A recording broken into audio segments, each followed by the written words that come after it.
welcome to a new episode of Vegetables Matter. This is a craft cast all about my fiber life, and it's been all year since I have recorded. I'm back. I've been feeling the urge, and I also have new technology that hopefully will make things easier. So it'll be interesting to see if that is indeed the case, and if after filming this, if I can indeed edit it and make things go smoothly, because that was always very challenging before. It's December, mid-December, December 13th right now. I'm preparing for solstice, and yeah, this episode, I mean, it's been all year. I think my last episode was in January, kind of planning for the year, and so it's been interesting thinking about filming again today and really kind of summarizing the year.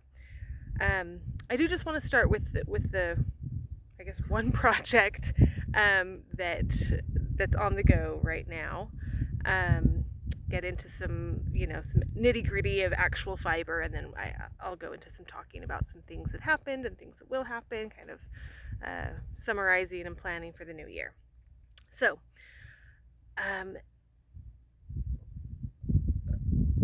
this right here that I'm fingering is the Robin's Hood cowl by Patrick.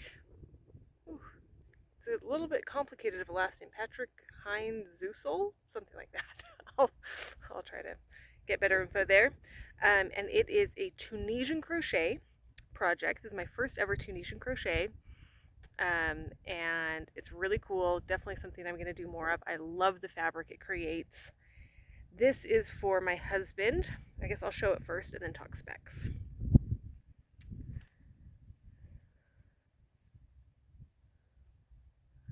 Yes, it is a hood. This is sideways. Let me just show you the fabric, and then I'll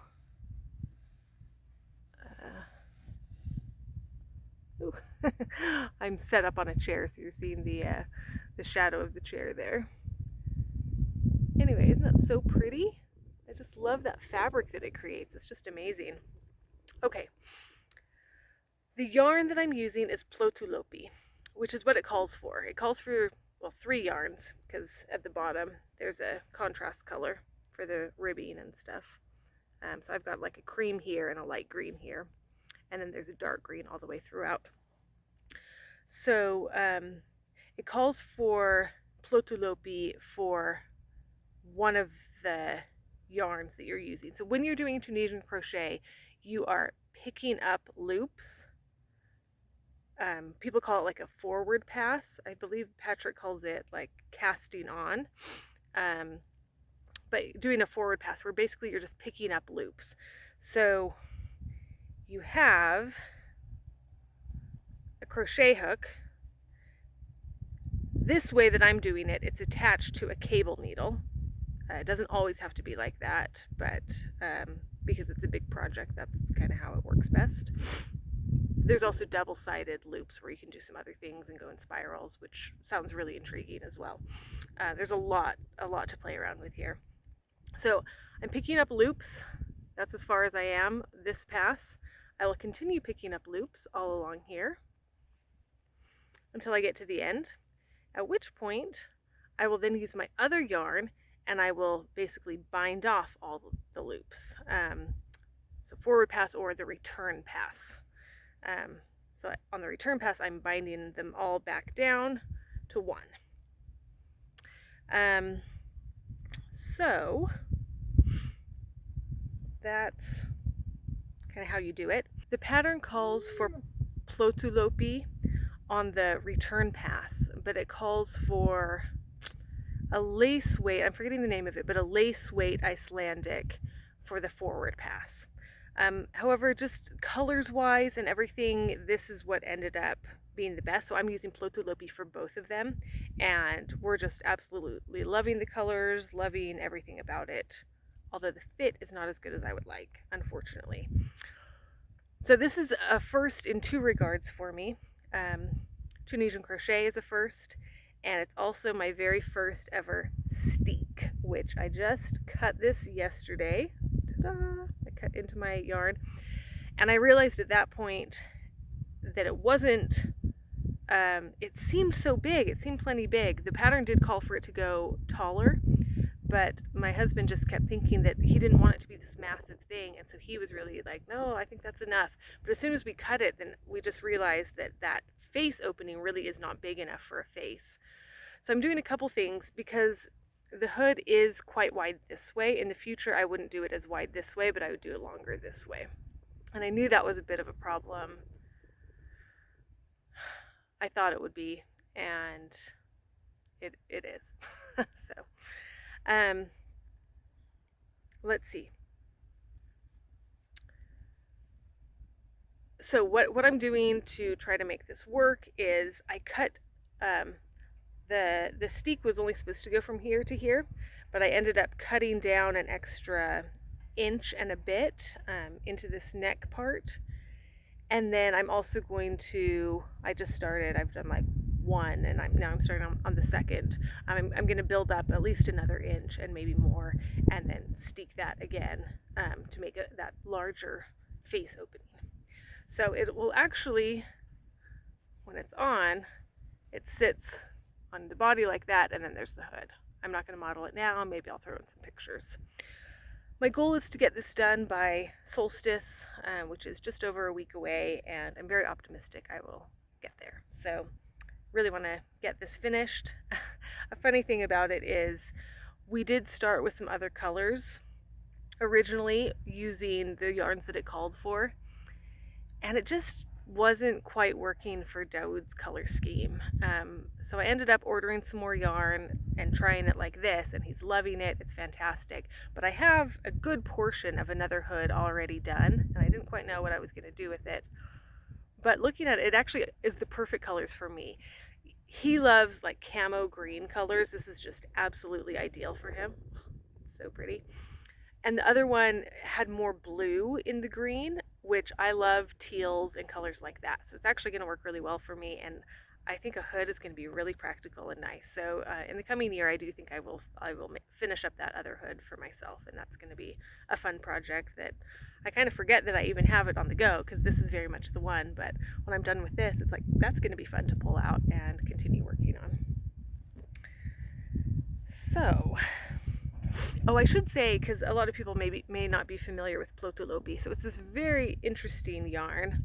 A lot of people have been talking about it recently, and it's great. So it comes in these discs like this. I don't want to break things.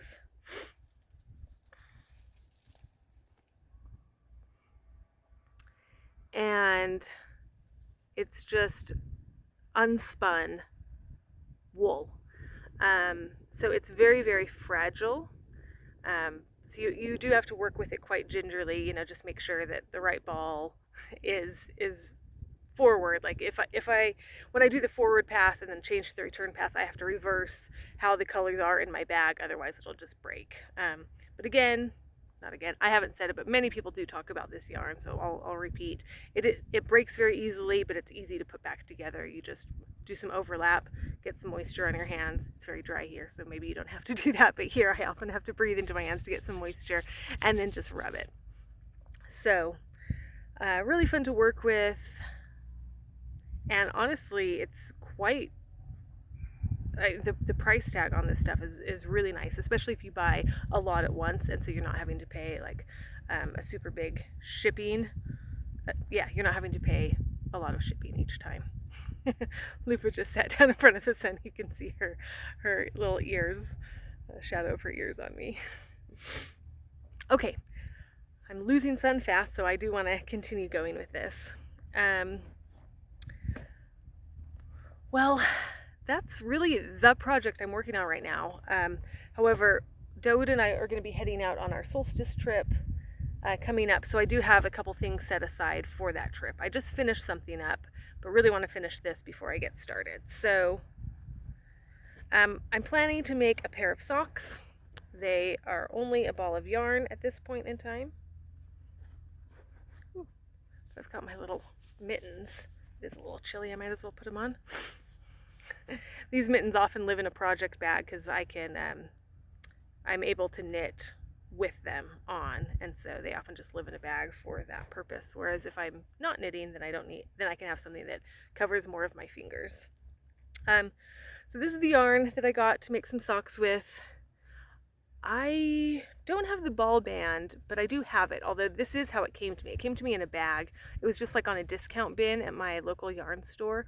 Someone had already started making a project, and then I don't know what happened, but they no longer were. And so, yeah, this was just discount. I'm not a big sock maker, but I do find that about one pair a year is pretty good, and often it can take me, about that time. It's good to have. I find that it can be really nice to have as a background project when you don't have something else. I've been going back and forth on if I want this just to be plain vanilla sock or if I want to throw in a little bit of something. I've thought about doing the Hermione's everyday sock, which I think just basically throws in some pearl bumps occasionally, although it could be interesting to look at that and see how they do the heel and toe, just to kind of expand, because I haven't made a lot of socks. However, I really do want to have this be toe up, 2 at a time. Just that way I can like use up all the yarn if I want to, or I can stop. I just feel like I know more what's happening, and the cuff, there's a lot more leeway with what you can do with the cuff, whereas when it's the body of the foot, that needs to be a very determined length. So yeah, this is just something that will be nice to have, especially as like hiking knitting, which I've determined is my favorite place to knit. I love to knit on a hike. Yeah. So that's kind of what is happening right now. The other project that I will be bringing on this trip, once I finish with I guess I didn't show you the bag it was in, but once I finish the Robin's Hood, then if I get bored with the sock, which I often do get bored with socks, then I can work on a sweater project. So, okay, speaking of sweaters, I do want to look at my Make 9 that I did put together this year. It was the first time I tried putting together like an intent of the things in this format for the coming year. So I came across it. I have not been like glued to this at all, but I came across it and I've been looking at it, and I did a lot of it. I didn't do 100%, but I feel good about what I did. So the things that I have on here, I don't know how much to go into this or not, how much details. Well, the one thing right smack dab in the center is a sweater. And I did not make a sweater this year. However, this Robin Hood feels a bit like a big project like that. Plus, I did a summer garment for myself, the Oaxaca tunic, and that feels like, I did a garment. So those two combined, I'm saying, I basically did that. However, I've been wanting to make a sweater for years. I've made a few sweaters in the past, and there's been probably at least 3 years where I'm like, this winter, I'm definitely going to make a sweater, and I haven't. And this time, it's freaking happening. I am making a sweater. It's definitely it's actually technically already cast on, although I might redo it. I'll have to see. I was really confused by how big it was, because I'm like, wait, my bust isn't nearly that big. It's supposed to be ginormous, but of course, you're not just casting on for the bust, you're casting on for all of your shoulders too. So it's like, oh yeah, it is supposed to be that big. Okay. Anyway, so I need to look at that and see where I'm at. I'm excited to get to that. So that was one thing on my list. I don't want to go into everything. I think at the end of this episode, I want to post a lot of pictures. There's just been so much in a year that's happened, and I don't want this episode to be forever long, but I will post a lot of pictures, and I'll talk about a few things. So another thing on this list of Make 9 are mittens.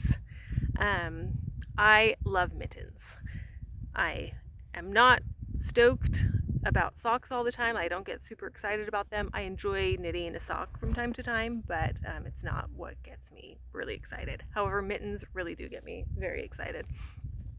And it's been fun looking back at how many pairs I've made this year, because my goal, I've been really wanting to just make mittens for all the family and people in my life. And looking back, I made 3 pairs this year and 3 pairs the year before, when I really, kind of was like, I just want to be making mittens for people. And yeah, just kind of realizing, 3 ends up being a good number for me, and I think that's my goal again for this coming year. We'll see what happens, but 3 seems like a really nice number to just kind of keep getting to those people that I love. So this year, the lovely recipients were Brent Tom, who is a very good friend, and my stepdad, Stan, although he hasn't actually received his yet. They're all ready for him, but I just haven't seen him in quite some time, so I'm looking forward to getting those to him. And then I also just made a pair of pumpkin mitts, who I'm still not certain who they will go to. They're pretty special mitts, and I will talk about those not in this episode, but hopefully in a coming episode. But I'll throw in some pictures this time around. Yeah. So, mittens, that's fun. Definitely have a long list of people I want to continue making those for, and figuring out, really nice different things for different people. Okay. What are some other things I made or want to talk about? I think that's mostly what I want to talk about for this past year. I did make a new Make 9, including, of course, mittens, in parentheses, 3 pairs, the Robin's Hood for me, so those 2 things I've already talked about, and also that sweater that I'm going to really be launching into. So I'm very determined to get this sweater done. Yeah, I've mentioned on here before, it really takes me a long time to do a project. For me, finding a pattern that I want, finding yarn that goes with it. I don't tend to just go out and buy yarn. That's not really how I work. I don't know. I don't really buy a lot of stuff. I would say fiber is the one thing I do buy quite a bit of. But even that is, I'd buy it in my way, which is often buying a fleece and getting it spun by Spinderellas, or often I'm doing some spinning. So it really takes me a long time to find the materials, to get the materials to the place where they're ready. Sometimes that includes dyeing. That definitely is the case for this sweater that I've been wanting to make for a couple years. I needed to be doing a lot of dye baths to be getting the colors for the color work that I wanted, which I ended up scrapping the actual sweater that I was planning on doing and choosing one that worked better with the colors that I had. So there have been some changes, but it just takes me a while to get from conception to materials to finished product. So that's fine. That's how I work, and I'm totally fine with that. So the sweater, I did also, with the Plotulopi, I did get a large order, and I got a bunch, and my sister and I were talking, and she really likes cardigans, and there's a good chance I might try to make a cardigan for her out of that Plotulopi. I put that as one of my Make 9s. Right now I'm just like, yeah, I want to make another sweater, but we'll see if I actually get around to it, because again, I'm slow. Although I do have two of the things for it, and I do have more time than I had last year, which I'll maybe talk about coming up. I'm in a very new setting, lots of changes. I'm very happy. Things are going very well, and hopefully they will continue to, and hopefully I really will have that time.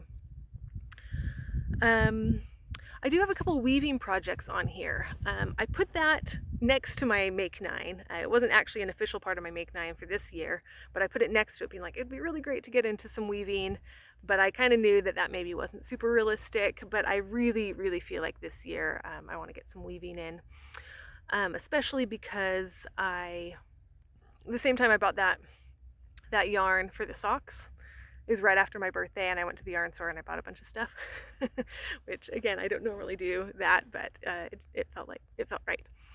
So also in the bargain bin, there was a bunch of cotton, and it's actually stuff that I've bought before and made a baby sweater with. and they had it on sale, and so I got some colors. They didn't have a lot of color options at that point, but I got some colors, and I just thought, this would be a really great first weaving project on the loom that I got last year. I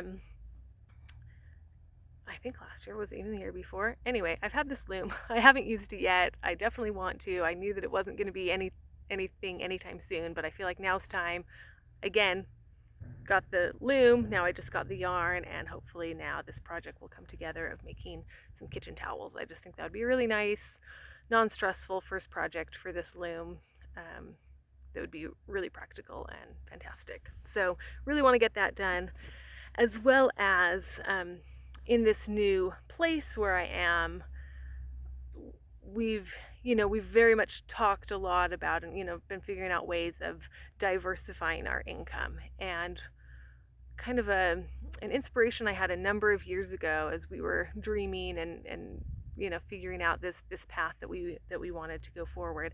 I really had this vision that rag rugs were an important part of this, and that's really stuck with me. I really want to stay true to that. So that's something I'm really hoping to get into this year as well, and potentially sell at the farmers market this summer.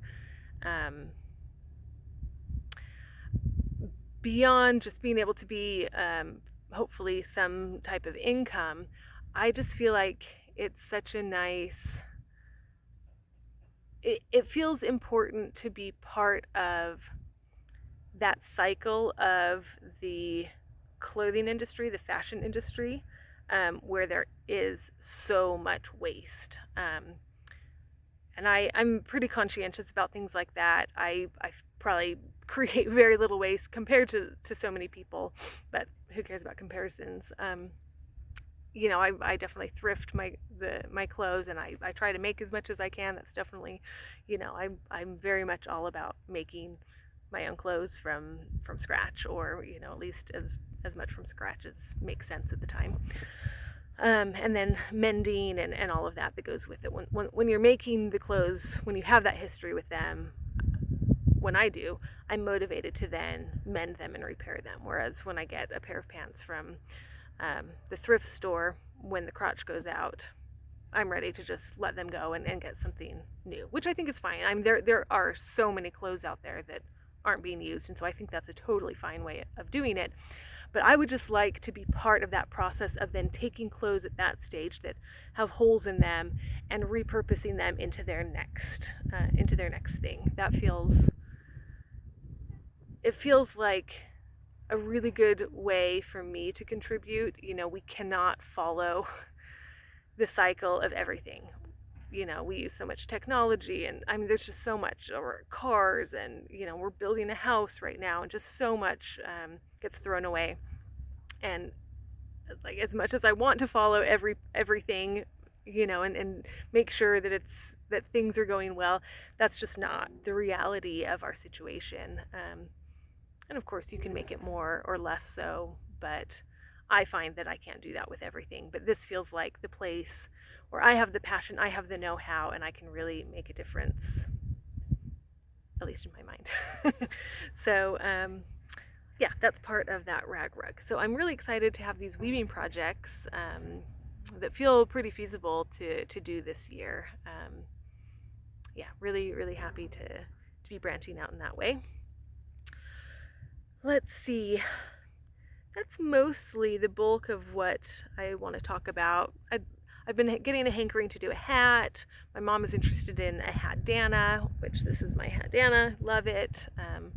I also did make a hatdana this year for my friend Annie.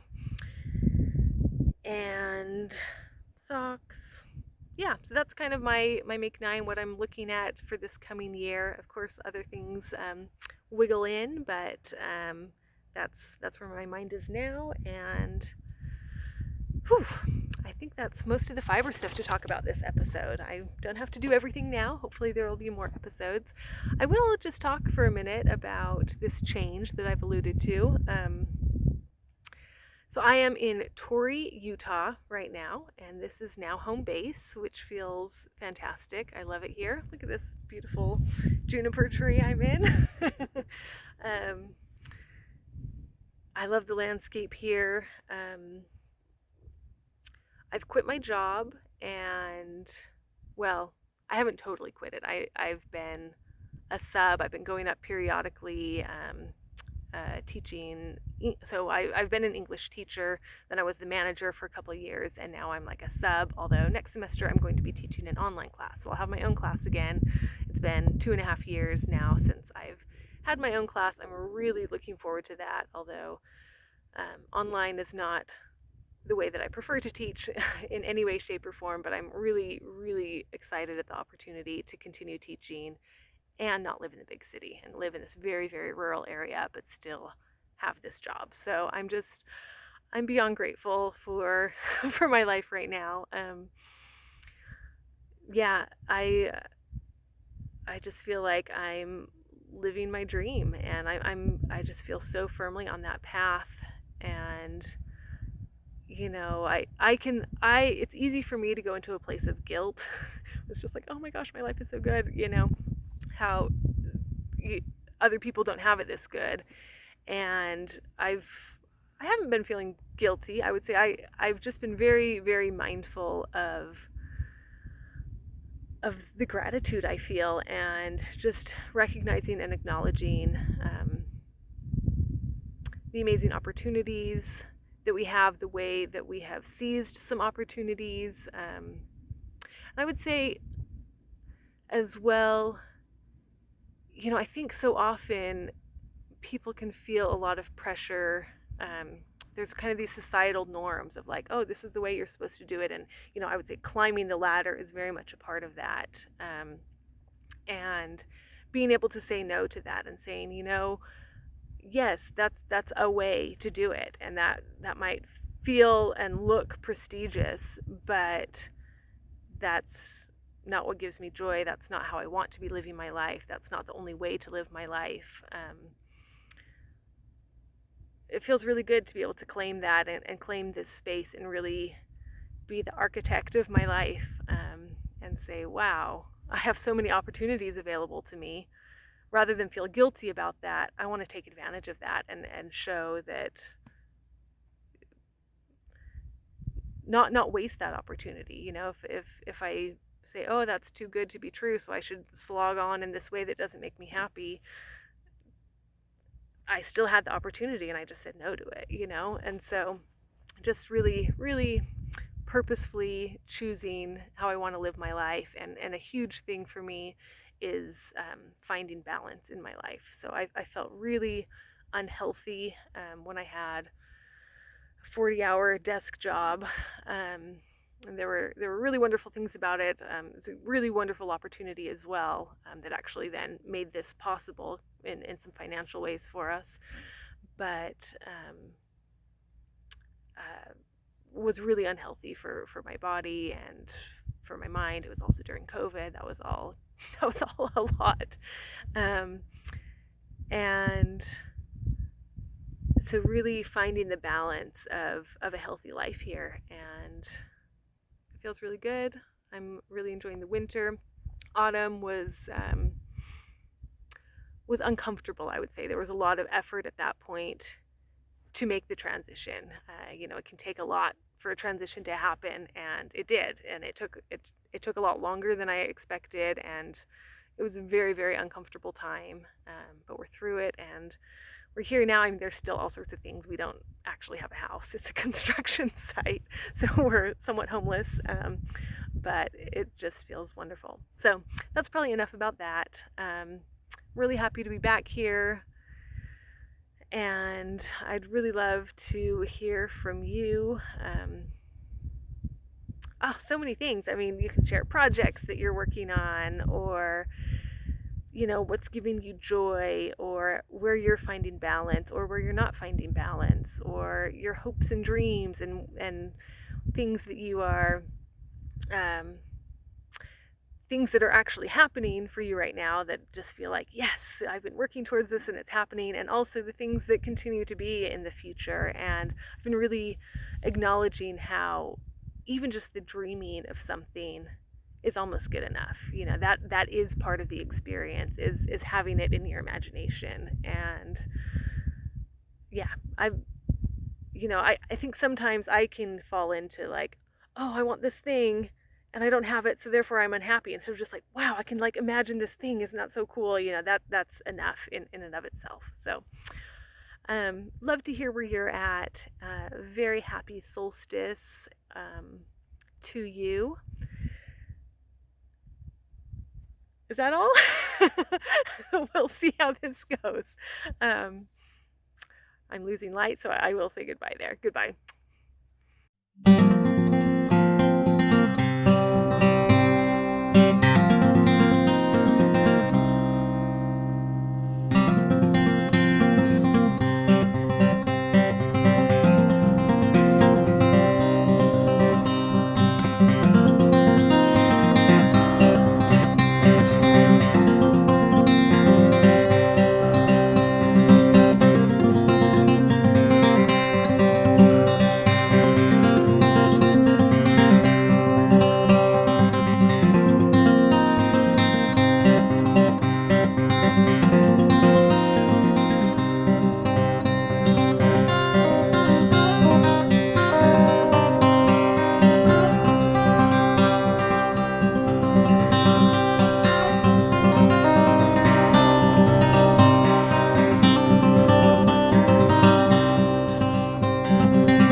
Beautiful. I'm cutting there, but I mean, I could even cut, like, I'm kind of interested to see what it's like if I cut somewhere else, but Don't maybe get I should just crazy. keep Don't it. get crazy. Yeah, I should just keep it Yeah. Don't go crazy. simple. But I should learn as much as I can. I can't believe I'm doing this. My first ever steek.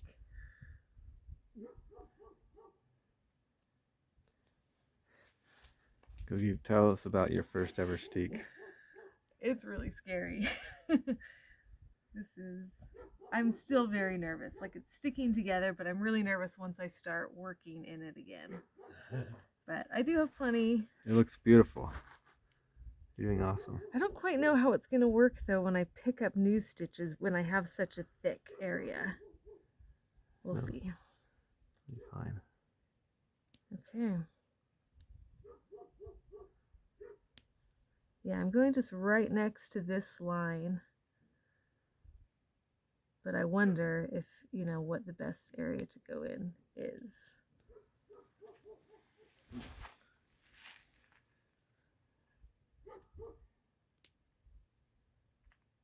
definitely have a little bit of space for error, though. Okay, I think I'm gonna stop, or you want me to go all the way? You're almost done? I guess I'm almost done. Okay, I'll stay on it.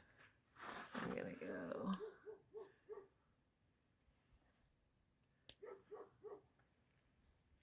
Oh, the shadow. Yeah. It's sweet. It's got a good yeah, it looks great. The video. Good. Thanks for doing that. This is my first ever steek. And my first ever Tunisian crochet project. Look at that. Crazy. Beautiful. I kept this aside to sew up the top, but then I realized this is really bad for sewing. I need something stronger. So next up, Okay, wait. sew this. I'm coming out for the do the side. Next up, I will sew the top, and then I will pick up stitches around here and do some finishing, bringing this color back in. and then it'll be done. Wait, hold it so you can see the shape of it. Which shape? Yeah, Other like shape? that. There you go. Yeah. Cool. I just cut it open. Beautiful. Cool. You should try it on. Okay. Let's stop.